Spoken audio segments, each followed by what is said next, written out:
India's population is 133 crores. Out of this, Maharashtra and Gujarat are having the highest income tax return filers. Hello everyone. I am CS Bhumi Panchal and I am working at JC Shine Company, a chartered accountant firm based in Ahmedabad. Today, as a tax expert, I am preparing this video to share my knowledge and expertise for the benefit of all. Tax deducted at source. There are two types of TDS. One is under the Income Tax Act 1961 and another is under the GST law. Today, I am going to take session on the basics of the TDS under the Income Tax Act. There would be series of videos starting from the basics of the TDS, which is a technical part, and later on I will be showing the actual mechanism of TDS by taking the practical aspects. So stay tuned for the videos. Have you ever thought why did the government came up with the concept of TDS? TDS concept was introduced by the government in the year 2004. This concept was introduced with a purpose, as previously the citizens were not filing the returns, due to which the tax liability was not discharged timely to the government. Due to this, the government was having a revenue loss, and to curb this issue, government came up with the provisions of the TDS. This provision says that pay as you earn and collect as it is being earned. By this, the government received timely revenue and tax evasion was also reduced over a period of time. Now, TDS is deducted on goods or services. The answer is TDS is always deducted on services under the Income Tax Act. On goods, it is not deducted because unless the goods are not sold, it would not generate any income. Whereas in case of services, we can determine the value of the income. But here I would like to clarify that under the GST law, TDS is applicable on goods as well as services. There is altogether a different concept under the GST law, for which I will be taking a separate video, so stay tuned for that. Now we shall understand some important terms. First is deductor and deductee. For example, Company A is a manufacturer of chocolates. Company B is an advertisement company. Company A avails services from Company B for advertising the product in the newspaper. So here Company A is the receiver of the services, who is known as deductor, and Company B is provider of services, who is known as deductee. So always keep in mind that the person who receives the services and who makes the expense has to deduct the TDS and not the person who has earned the income. Now next term is taxable value. Whether to deduct TDS on gross value or net value. Continuing with our example, Company B raises invoices of Rs 1 lakh plus 18% GST, so that the total invoice value comes to 1,18,000. Always remember that TDS is deducted on the taxable value, that is on Rs 1 lakh. It cannot be deducted on the net value because it leads to tax on tax. Next, we need to understand what tax rate is to be applied. This we will be discussing in this video one by one. Now next term is TAN. It stands for Tax Deduction and Collection Account Number. TAN can be obtained by the assessee by filing the Form 49B and submitting it to TIN NSDL center. It can be applied on TIN NSDL center as well. This number will be allotted by the Income Tax Department within 7 days or as per the time taken by the department to process the application. TAN consists of 10-digit alphanumeric number. The first 3 alphabet depicts the city code and the 4th letter depicts the assessee's name. In case of individual, the first initials of the person would be mentioned, and in case of partnership and a company, the first initial company or firm's name would be mentioned. As we can see that the TAN AHME01767D. Now the first 3 alphabet depicts the city code, that is AHM stands for Ahmedabad and E is the name of the company's initial letter. Now there comes a question. Do all assessees are required to take TAN registration number? The answer is yes. All the assessees are required to take the TAN registration number. But for individual and HUF, there is a condition that the assessee who are liable for audit under section 44AB subclause A and subclause B are required to deduct the TDS. Now there are different provisions under which different rates are mentioned. To identify which rate to be applied, we need to know the type of the assessee, whether it is an individual, HUF, company, partnership firm, etc. This we can identify from the PAN of the assessee. PAN also consists of 10-digit alphanumeric number. We need to check the 4th letter of the PAN. If it stands for P, then it is a proprietor. If it is F, then it stands for firm. If it is C, then it stands for company. And if it is H, then it stands for HUF. Now moving further, we should first understand how the flow of TDS works. Continuing with the example of company A and company B, here company A would be deducting the tax from the taxable value and would be crediting the rest of the amount to the company B. Now company A would deposit the tax to the government and file the TDS return. Company A would provide the TDS certificate to company B as a proof that it has deducted the TDS and filed the return. Company B can utilize this TDS credit while filing the income tax return. Now moving further, there are series of sections under the TDS ranging from section 192 to section 195. Today I would be covering the major sections which are implemented in our day-to-day businesses. Section 192, TDS under salary.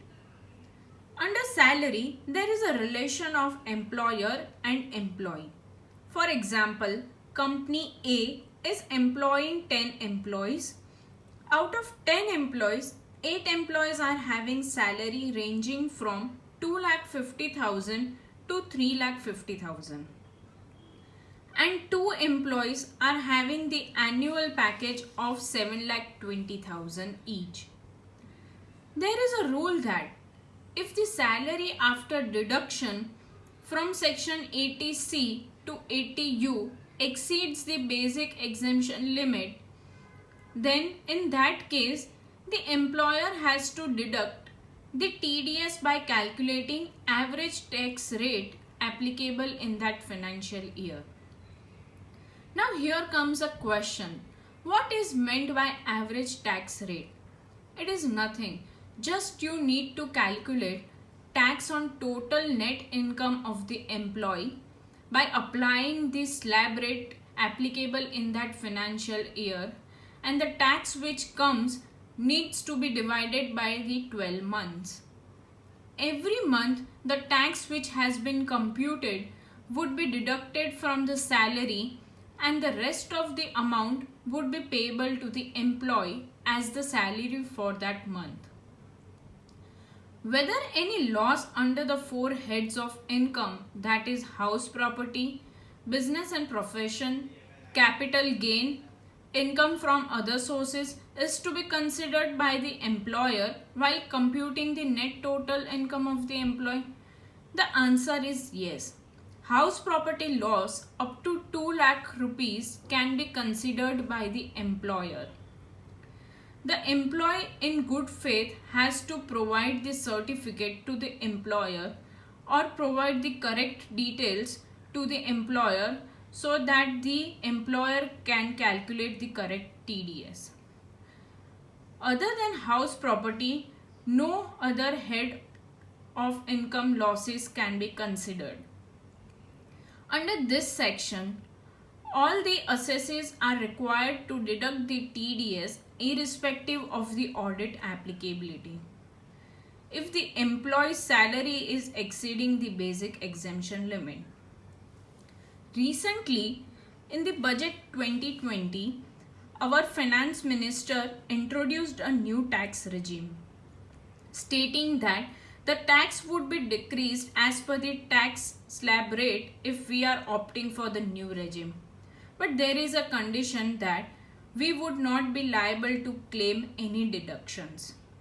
My opinion is that if you are having the income up to 5 lakh rupees, then whether you go under the new scheme or old scheme, there is no extra benefits. But if your income is higher, let's say rupees 7,50,000, and if you are having the less deduction, then you should obviously go for the new scheme as it saves tax. But this all depends on person to person and the actual scenario. So kindly consult your chartered accountant before opting any scheme. Now next section is section 194A for interest other than interest on securities. Under this section, if the interest is by bank or post office or cooperative society, and if it exceeds rupees 40,000, and in case of senior citizen rupees 50,000, then TDS at the rate of 10% is to be deducted. If interest is by others, that is other than by banks, post office or cooperative society, and if it exceeds 5,000, then TDS at the rate of 10% is to be deducted. For the financial year 2021, the rate has been changed by the finance minister and it has been reduced by 25%. Under section 194A, the rate would be 7.5% for the financial year 2021. Now there is a question whether TDS is to be deducted on the interest paid for term loans or cash credit facilities availed from the nationalized banks or cooperative societies. The answer to this question is no. Any interest paid on term loans or cash credit facilities, and if it is paid to nationalized banks or cooperative societies, then TDS is not to be deducted. But if we have acquired any loan from non-banking financial institutions, then the interest paid to NBFC is liable for TDS. Now next question is, do I need to deduct TDS on interest paid to partners' capital? The answer is no, as it is an exception given under section 194A. Now there is certain relaxation given to two types of assessee, that is individual and HUF, that if their income does not exceed the basic exemption limit, then they can submit 15G or 15H to the deductor requesting them not to deduct the TDS. That is, if they are in a year, if they are having only the interest income and this interest income does not exceeds the basic exemption limit, then they can submit 15G or 15H to the deductor. Now next section is section 194C, which relates to TDS on contract. There are two limits. One is single bill transaction. If the bill amount exceeds rupees 30,000, then TDS is to be deducted. And there is another limit, that if the single bill transaction does not exceed rupees 30,000, but during the year I have acquired services from the same party and the amount exceeds rupees 1 lakh, then TDS is to be deducted on whole 1 lakh rupees, as it has triggered the limit specified under 194C. The rate for individual and HUF is 1%, and other than individual and HUF it is 2%. For the financial year 2020-21, the rate has been changed by the finance minister and it has been reduced by 25%. So 1% would be 0.75% and 2% would be 1.50%. Under this section, there is a relaxation given for the amount paid towards freight. That if the transporter gives you the declaration that he is not having more than 10 trucks and provide his PAN number, then you are not liable to deduct TDS. Otherwise, you need to deduct the TDS. Now next section is section 194H, which relates to commission or brokerage.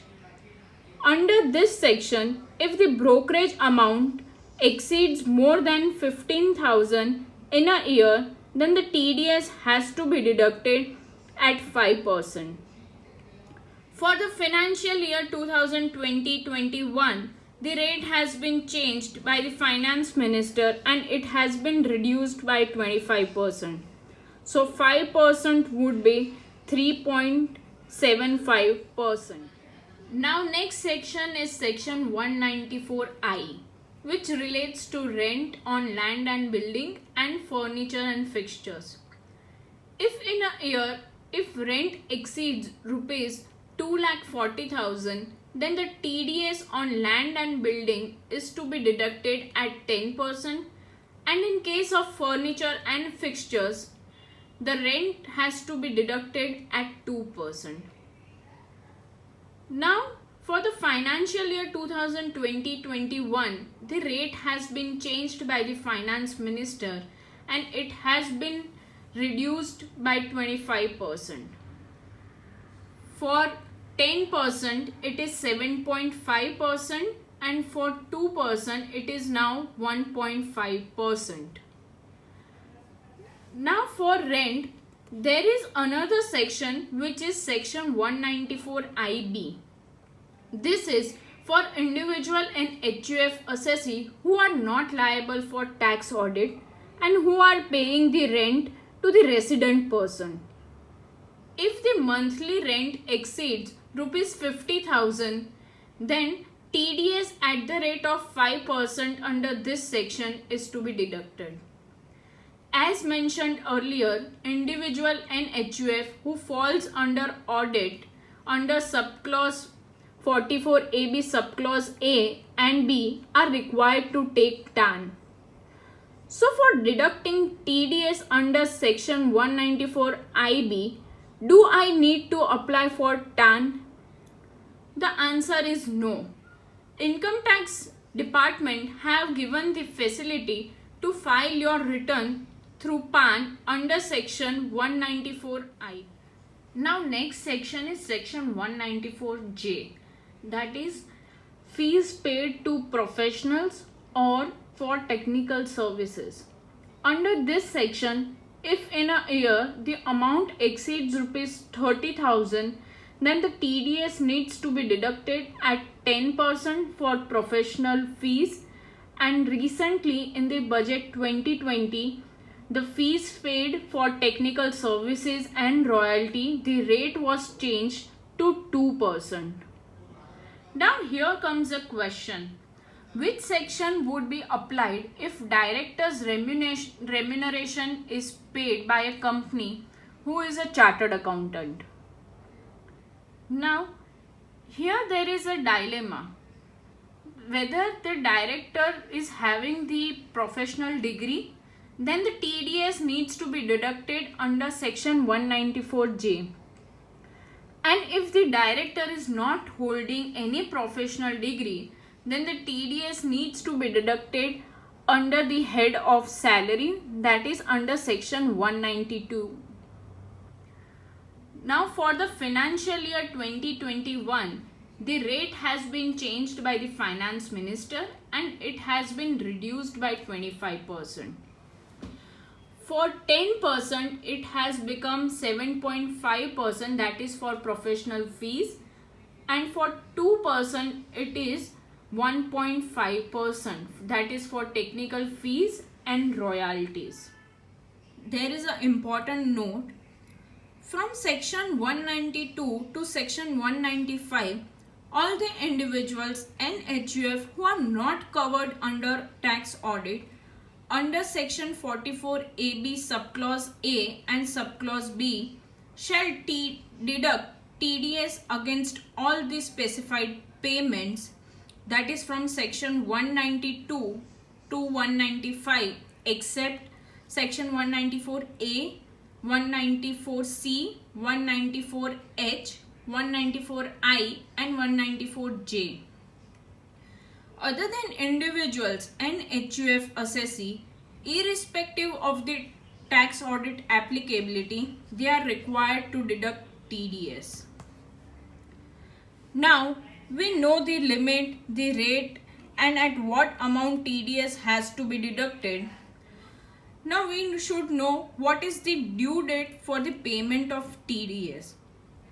For government deductor, it is 7th of next month, and for other than government deductor, it is 7th of next month, and for the March month, it is 30th April. The TDS which has been deducted has to be paid to the government in the form of the challan, and the challan number is 281, which can be accessible through TIN NSDL website. This challan can be paid through online mode, or you can visit your bank and pay the challan. In my next video, I would be showing how to pay the challan through online mode. So stay tuned for that video. Now what if this TDS has been deducted and not deposited to the government within the due date? Then you need to pay the interest on the late payment of TDS. Section 201A of the Income Tax Act 1961 prescribes the interest on late payment of TDS. There are two cases. First, if the TDS has not been deducted and has not been deposited to the government, then 1% per annum from the date on which TDS is deductible to the actual date of deduction, the interest is to be paid. In second situation, if the TDS is deducted and it has not been deposited to the government, then the interest at the rate of 1.5% has to be paid from the date of the deduction to the date of the payment. This means we need to deduct the TDS timely on month-to-month basis, and it has to be deposited to the government timely so as to avoid the late interest payment. Now, due to the COVID 2019, our finance minister has reduced the interest rate for 1% as well as for 1.5%. It has been reduced to 0.75%. Now, the TDS has been deducted and deposited to the government every month, but there is a TDS return which needs to be filed on quarterly basis. For example, for quarter 1, that is from April to June, the TDS return due date is 31st July. For second quarter, that is from July to September, the date is 31st October. For third quarter, that is from October to December, the last date to file the TDS return is 31st January. And for the fourth quarter, that is from January to March, the last date to file the return is 31st May. For the last quarter, the time limit has been given for 2 months as it is a closing year. Now, if the TDS returns are not filed timely within the due date, then the late filing fees for the TDS return will be attracted under section 234E of the Income Tax Act 1961. The penalty is 200 per day till the failure to file the TDS return or the maximum amount of TDS amount, whichever is lower. So, to avoid the interest on late payment of TDS and late filing penalty of TDS, timely compliances should be followed by each and every assessee, because this is the most important statutory compliance under the Income Tax Act 1961. Now, due to this COVID 2019 and lockdown for more than 2 months, our Honorable Prime Minister came up with the Atmanirbhar package worth rupees 20 lakh crore, in which the presentation made by our Finance Minister on 13th May 2020, the rate for the TDS for non-salaried specified payments made to resident shall be reduced by 25% of the existing rate, which will be sought liquidity worth rupees 50,000 crores. How this liquidity works? The deductor will be deducting the TDS at a reduced rate, and the payment which would be made to the deductee would be more. So more income would be coming in the hands of the deductee, and thus the small and the middle persons at large would be having more liquidity in hands. In case you have any doubt in this video, you can put your comments in the comment section, or you can ask your consultant as well. In the next part of my video, I will be showing the practical aspects of the TDS tutorial, that is how to pay your challan through online facilities and how to correct the challans if any error has been occurred, and so on. Before ending, I would like to put a disclaimer that this video is just for the knowledge purpose. Before implementing or taking any steps in your real life businesses, you must consult your chartered accountant or tax consultant. Thank you very much.